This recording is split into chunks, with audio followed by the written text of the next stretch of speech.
સર્વે વૈષ્ણવોને જય શ્રી ગોપાલ। આજે આપણે પરમ ભગવદીય વૈષ્ણવ શ્રી મોરારદાસ અને અમુલાબાઈના પ્રસંગનું પઠન કરવા જઈ રહ્યા છીએ, જેની શરૂઆત આપણે શ્રી ગોપાલલાલજીની વંદનાથી કરીએ। શ્રી ગોપાલમ સર્વદા વંદે ભક્તિહમ સુકૃપાનિધમ स्वरूपदानदातारं भावभक्ति विवर्धकम।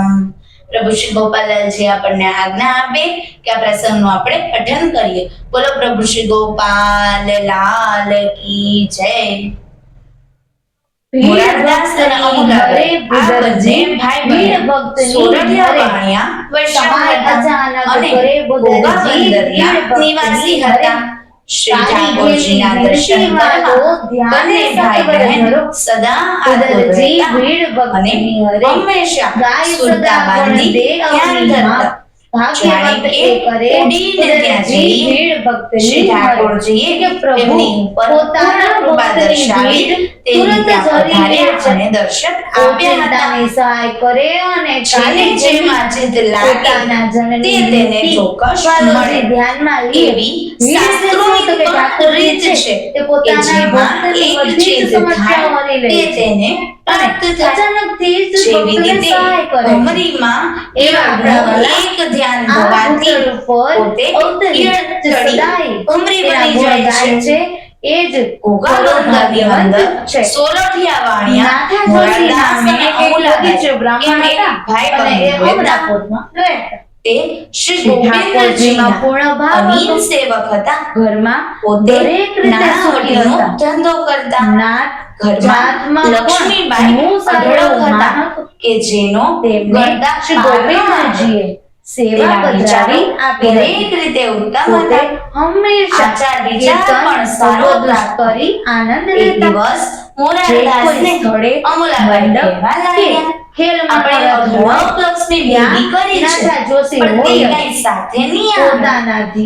જો તમે મરજી કરો તો આપણે બંને માટે શ્રીનાથજી જઈએ, એવી સગવડ કરતા કોઈ સારા માર્ગમાં કરીએ। પોતે શ્રી ઠાકોરજીના દર્શન કરીને એવી રીતે અનેક શ્રીજી દ્વાર જઈ સેવા પ્રભુને માટે પણ સારો ખર્ચ કરીને દેહનું શુભ અને કરી પોતાને પણ આ દુનિયાની અંદર અવતાર ધારણ કરવામાં એ જ તો સાચો લાભો લેવાનો છે।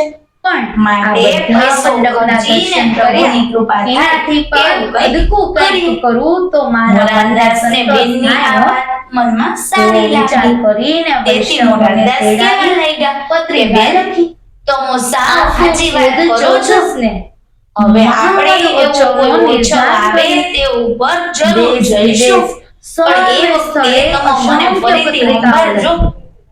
દિવસો જતા મોરારદાસ ધંધામાં પડી ગયા અને વાત વિસારે પડી। જે કોઈ પણ સમય આવતા ભાજી અમુલાબાઈને વાત સંભળાઈ। અમુલાબાઈ કહે છે, નજીક ડોલ આવે છે, જો ચાહો તો આપણે ત્યાં જઈએ।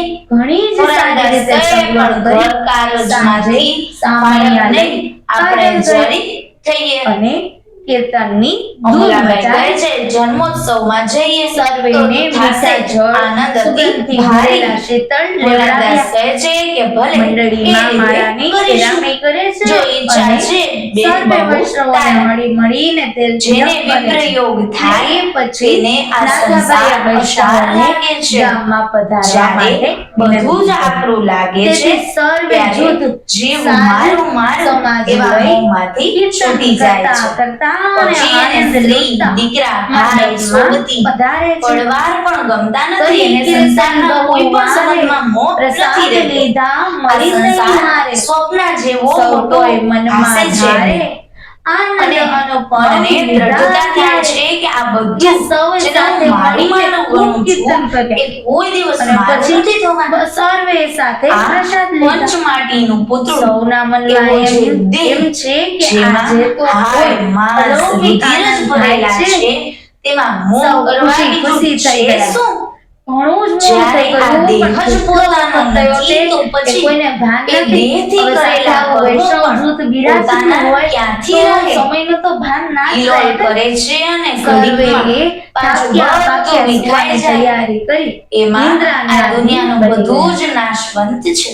નાથાભાઈ અંતે વહેલા ઉઠી જનાર જ પ્રસાદ છે. લેવાને માટે અવેર આ ન સર્વ થાય ઘટમાળ તે માટે ખોટી છે, સર્વેનો લોકના જુદી કામની જુદી છે, સેવા આપણા સોંપી કામની નથી. સૌ પણ પોતપોતાના વૈષ્ણવને તો શ્રી ઠાકોરજી જ મશગુલ થઈ સાચા. ગયા. એનાથી કેટલીક વિશેષ સ્ત્રીઓ બીજું કંઈ જ્ઞાનીઓ સારું કે જળ પ્યારું ભરવા હોય ખરું? માટે કૂએ એ ચાલી છે. મુજબ અનેક તે પ્રકારના ગામને વિચારો પાદરે અમૂલાબાઈને ફક્ત મનમાં એક જ થાય છે. કૂવું. ચિત્તને સ્ત્રીઓ ક્યાંય જળ ચેન નથી ભરવા મળતું. માત્ર કૂવામાં નાખે મન મૂંઝાવા એવું લાગે પણ છે. જણાયું. ઘરના કામકાજમાં મન નથી લાગતું. એક જ વાત હૃદયમાં થાય છે કે ક્યારે જન્મોત્સવ આવે અને ઠાકોરજીના દર્શન કરીએ વાલા. એ ચિંતામાં શરીર સુકાવા લાગે છે. વિરહ ભાવ એટલો જાગૃત થયો કે એનાથી રહી ન શકાય. મોરારદાસ ઘણું સમજાવે છે કે શરીરને શા માટે દુઃખ આપો છો? કઈ એમ કરે પ્રભુ આવી નહીં જાય? હવે આપણે જવાનો સમય પણ નજીક આવતો જાય છે. શ્રી ઠાકોરજીથી તેની વિરહ દશા અજાણી ન રહી. લાખણકામાં ડોલનું સુખ ભોગવી દીનને દાન આપવા વાળા કૃપા સિંધુ ત્યાં પધાર્યા છે. મોરારદાસ અને અમૂલાબાઈએ સાંભળ્યું કે શ્રી ઠાકોરજી પધાર્યા છે. તેથી દોડીને ભાઈ બહેન બંને સામા ગયા અને પોતાને ત્યાં પધરાવવા બંને હાથ જોડીને ઠાકોરજીને વિનંતી કરવા લાગ્યા કે ઠાકોરજી પ્રેમથી એમને ત્યાં પધારે. ભાઈ બહેન એક ધ્યાનથી સ્વરૂપ નિહાળી જોવા લાગ્યા. શ્રી ઠાકોરજીને બેસવા માટે રેશમી તળાઈ બિછાવી તેની ઉપર પધરાવ્યા અને અમૂલાબાઈ પંખો લઈ પવન ઢોળવા લાગ્યા. પોતાના મનમાં આનંદ ક્યાંય હમાતો નથી.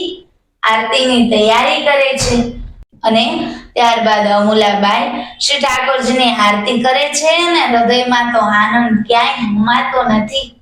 હાથ જોડી આગળ આવીને ઊભા રહ્યા અને શ્રી ઠાકોરજીના સ્વરૂપમાં લીન થઈ ગયા. ધારી ધારીને દર્શન કરે છે. એવામાં શ્રી ગોપેન્દ્રજીના સ્વરૂપમાંથી શ્રીનાથજીનું સ્વરૂપ પ્રગટ થયું. એ દર્શન કરી અમૂલાબાઈના હરખનો પાર ન રહ્યો.